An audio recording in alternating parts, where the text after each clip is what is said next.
Hey, so you know what I think is probably the best Crash Bandicoot game?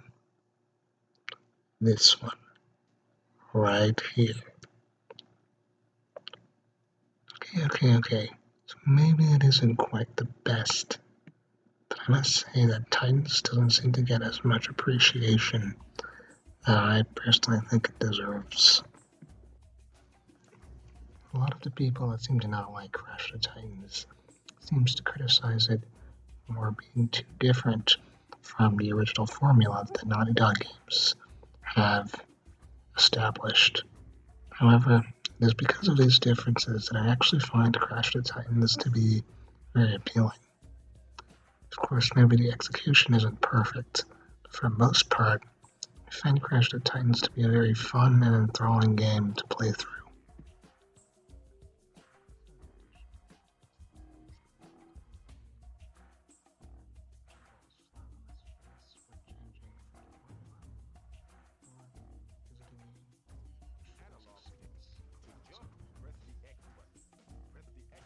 So what is there to say about Crash the Titans' story?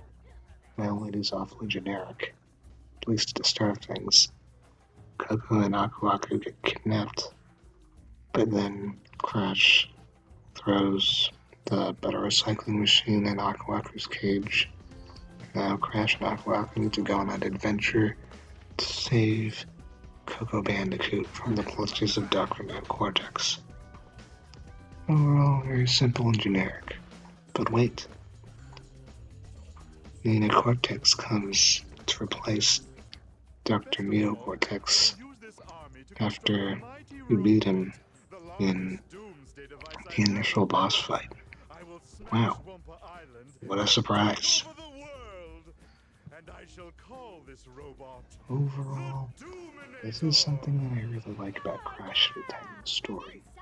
Or, even though it makes it appear as if the narrative is really simple and straightforward, it does bring forward a good amount of twists in order to keep things fresh.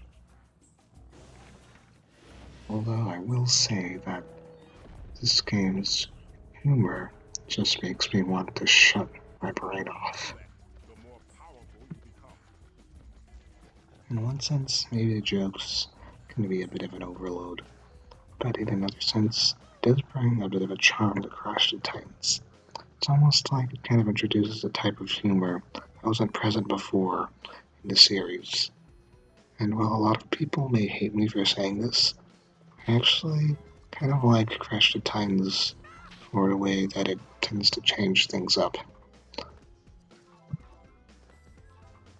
Some people may say that the character designs of this game are a bit of a mixed bag.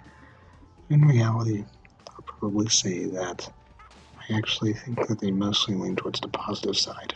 I really like this new design for Crash with the tattoos and other characters like Engine and Dr. Neocortex generally tend to look the same, even though maybe they have been kind of altered with the coloring.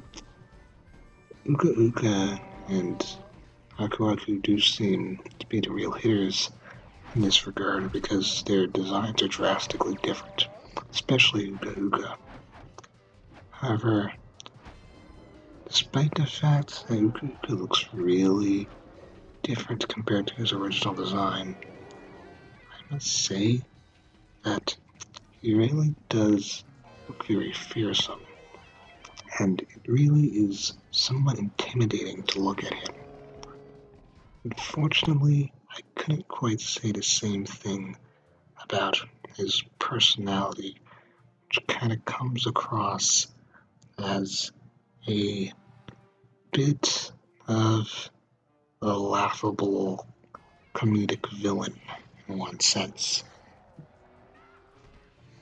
Of course, you might say that's nothing compared to Tiny Tiger, especially when having to listen to Noah North's performance of his voice. That's right, tough guy. Unless you want to buy all new stationery, you'll respect the master. It's really nice stationery, too. Oh, I know! Glossy! Next, there's the gameplay of Crash of the Titans. Overall, I find the gameplay to be one of the most intriguing parts of the game. It focuses more on a beat-em-up style instead of the typical 3D platforming that is often seen in a Crash game, and a lot of people seem to complain about this, but for the most part, I actually kind of enjoyed this aspect of Crash of the Titans. The action-based gameplay was overall very appealing for me because I thought it was very fast-paced, and I thought you had a very good pacing in terms of when you learned different combos. For example, Crash's new spin is learned very early on as the Norris Roundhouse. But one of the most significant parts of Crash of Titans was the fact that you can now jack your enemies. And overall, I find this to be a very significant treat in the sense that you get to control your enemies. However, after some time it does get somewhat repetitive, I will admit. So, finally there's the music of the game. Overall, I found the music to be very enlightening in the sense that it is very atmospheric. However, there could have been a lot more done for the instrumentation, considering that it felt very mellow most of the time, and most of the time it just faded out into the atmosphere. Overall, I don't really understand why people hate Crash of the Titans, and I even may go to this point to say that I think it is probably one of the better Crash Bandicoot games in my opinion. While you may disagree or agree with me, I hope I was able to come across as logically making my point.